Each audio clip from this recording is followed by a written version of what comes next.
Good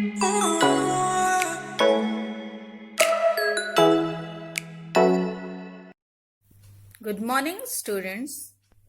आज हम लोग शिक्षा का उद्देश्य निबंध का अध्ययन करेंगे, जिसे लिखा है डॉक्टर संपूर्णा नंद जी ने। आप लोग अपनी बुक को खोल लीजिए।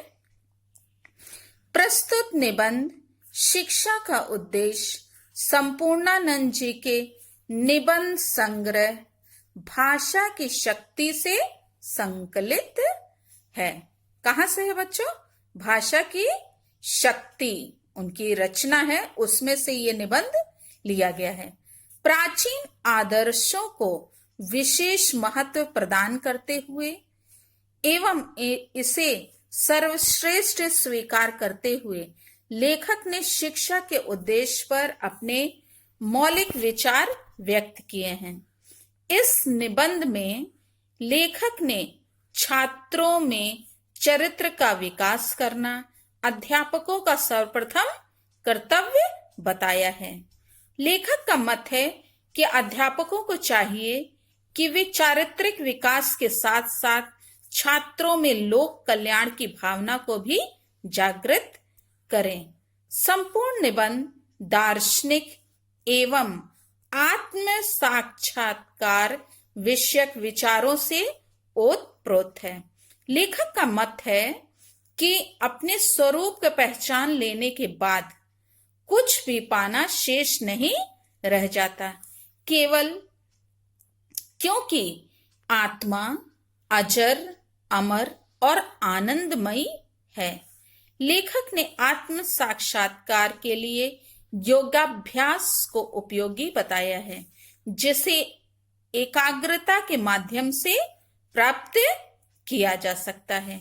लेखक ने प्रस्तुत निबंध में निष्काम कर्म एवं चित्त की उदारता पर भी बल दिया है। चित्त की क्षुद्र वासनाओं से ऊपर उठाने की दृष्टि से लेखक ने प्रकृति निरीक्षण, साहित्य, संगीत आदि पर भी बल दिया है। संगीत आदि के उपयोग को भी हितकर बताया है।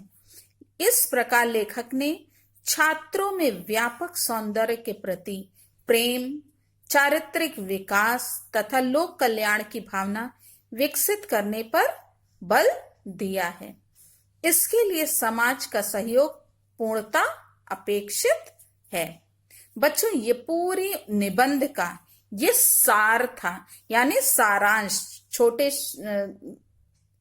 थोड़े से शब्दों में जिसे इन्होंने यहाँ पे समझाने का प्रयास किया है कि शिक्षा देने का क्या उद्देश्य होना चाहिए, शिक्षा को किन दृष्टियों से, मतलब कि ध्यान रख करके शिक्षा दी जानी चाहिए उसमें छात्रों का, ताकि चारित्रिक विकास कैसे हो सके, कैसे उन्हें मोक्ष की प्राप्ति हो सके, कैसे वो उद्धार को प्राप्त कर सके।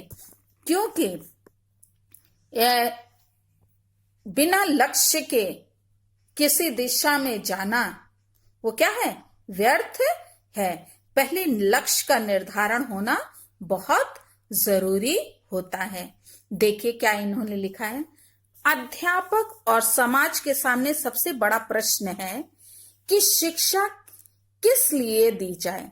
शिक्षा का जैसा उद्देश्य होगा तद अनुसार ही पाठ्य विषयों का चुनाव होगा, पर शिक्षा का उद्देश्य स्वतंत्र नहीं, वह इस बात पर निर्भर है कि मनुष्य जीवन का उद्देश्य, मनुष्य का सबसे बड़ा पुरुषार्थ क्या है।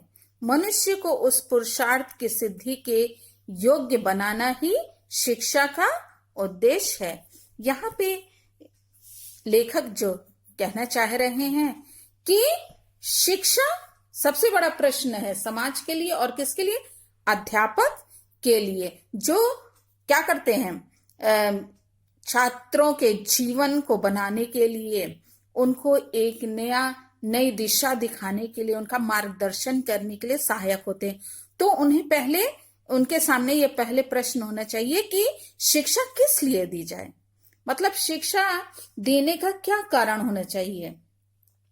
ये कह रहे हैं कि उनके सामने ये प्रश्न होना चाहिए कि शिक्षा किस लिए दी जाए, शिक्षा देने का उद्देश्य क्या हो, शिक्षा के जीवन के उद्देश्य के निर्धारण के पश्चात ही विद्यार्थियों को क्या करना चाहिए, विषयों को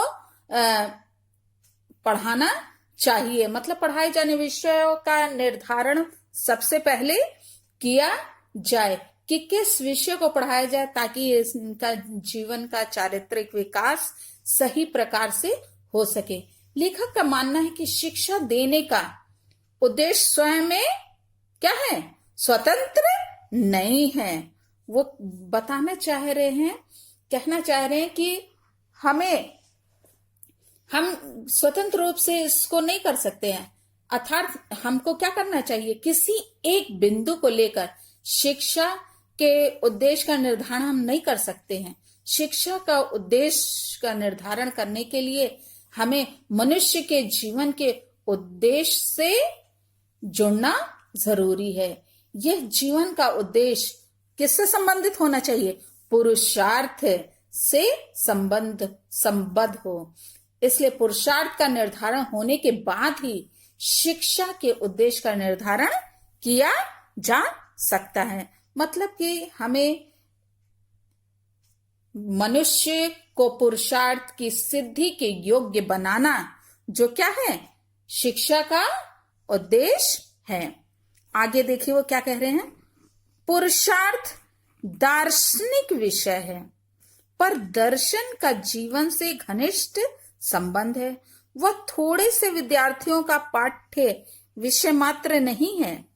प्रत्येक समाज को एक दार्शनिक मत स्वीकार करना होगा, उसी के आधार पर उसकी राजनीतिक, सामाजिक और कौटुंबिक व्यवस्था का व्यूह खड़ा होगा। जो समाज अपने व्यक्तिक और सामूहिक जीवन को केवल प्रतीयमान उपयोगिता के आधार पर चलाना चाहेगा, उसको बड़ी कठिनाइयों का सामना करना पड़ेगा। एक विभाग के आदर्श दूसरे विभाग के आदर्श से टकराएंगे। जो बात एक क्षेत्र में ठीक जचेगी वही दूसरे क्षेत्र में अनुचित कहलाएगी और मनुष्य के लिए अपना कर्तव्य स्थिर करना कठिन हो जाएगा। इसका तमाशा आज दिख पड़ रहा है। चोरी करना बुरा है, पर पराये देश का शोषण करना बुरा नहीं। झूठ बोलना बुरा है, पर राजनीतिक क्षेत्र में सच बोलने पर अड़े रहना मूर्खता है। घर वालों के साथ, देशवासियों के साथ और परदेशियों के साथ व्यवहार करने के लिए अलग अलग आचारावलियां बन गई हैं। इससे विवेकशील मनुष्य को कष्ट होता है। वह पग पग पर धर्म संकट में पड़ जाता है कि क्या करूं। कल्याण इसी में है कि खूब सोच विचार कर एक व्यापक दार्शनिक मत अंगीकार किया जाए और फिर सारे व्यवहार की नींव बनाया जाए।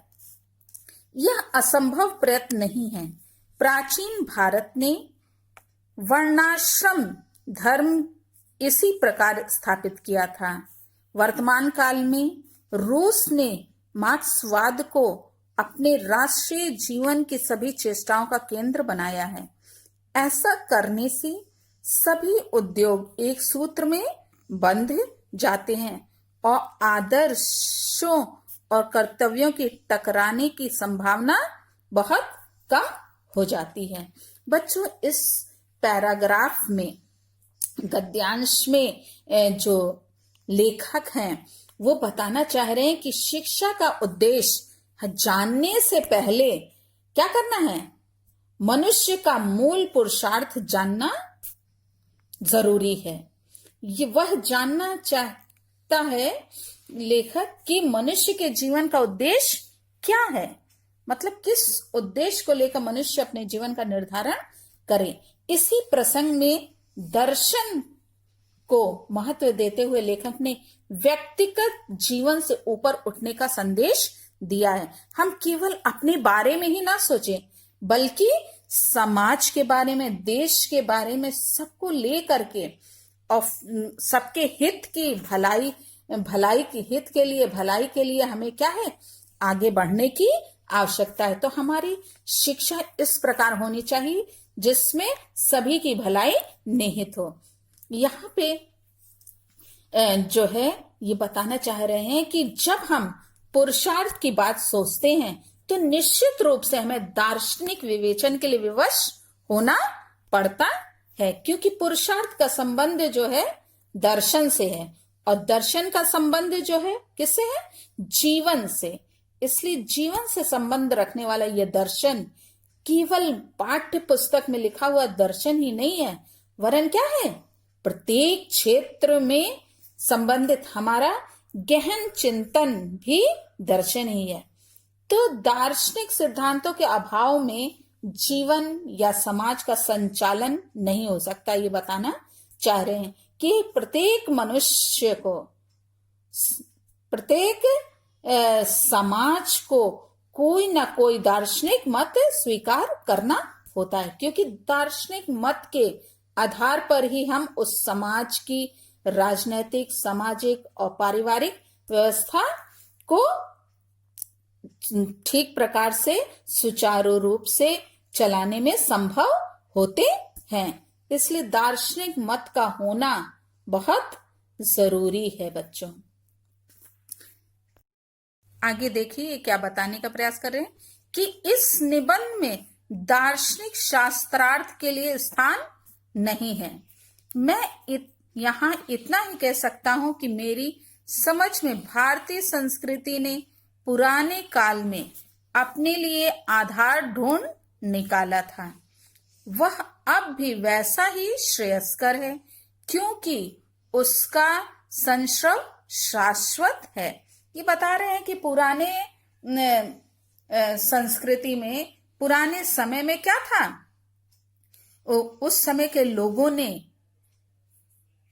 शिक्षा का आधार ढूंढ निकाला था, जो कि बहुत अच्छा भी था। यह आगे बता रहे हैं कि आत्मा अजर और अमर है।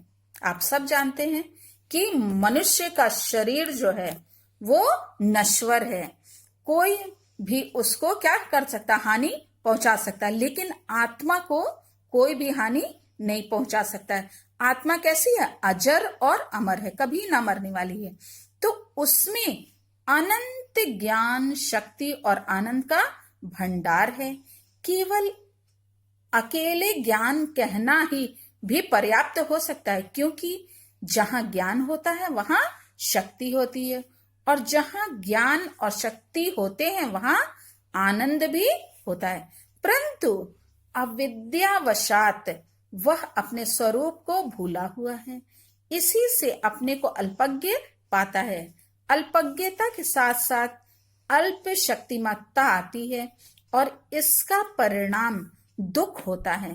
भीतर से ऐसा प्रतीत होता है जैसे कुछ खोया हुआ है, परंतु यह नहीं समझ में आता कि क्या खोया है, क्या खो गया है। उससे खोई हुई वस्तु की, अपने स्वरूप की निरंतर खोज रहती है। आत्मा अनजान में भटका करता है, कभी इस विषय की ओर दौड़ता है, कभी उस ओर, उसकी ओर, परंतु किसी की प्राप्ति से तृप्ति नहीं होती, क्योंकि वह अपना स्वरूप इन विषयों में नहीं है, क्योंकि अपना स्वरूप इन विषयों में नहीं है। जब तक साक्षात्कार ना होगा, मतलब कि मनुष्य अपने आप को जब तक नहीं जानेगा, तब तक अपूर्णता की अनुभूति बनी रहेगी और आनंद की खोज जारी रहेगी। इस खोज में सफलता, आनंद की प्राप्ति, अपने परम ज्ञानमय स्वरूप में स्थिति, यही मनुष्य का पुरुषार्थ, उसके जीवन का चरम लक्ष्य है, और उसको इस पुरुषार्थ साधन के योग्य बनाना ही शिक्षा का उद्देश्य है। यहाँ की ये क्या बता रहे हैं कि शिक्षा का उद्देश्य क्या है, पुरुषार्थ साधन के योग्य बनाना। क्योंकि तभी हम वह राजनैतिक, आर्थिक और सामाजिक व्यवस्था सबसे अच्छी है।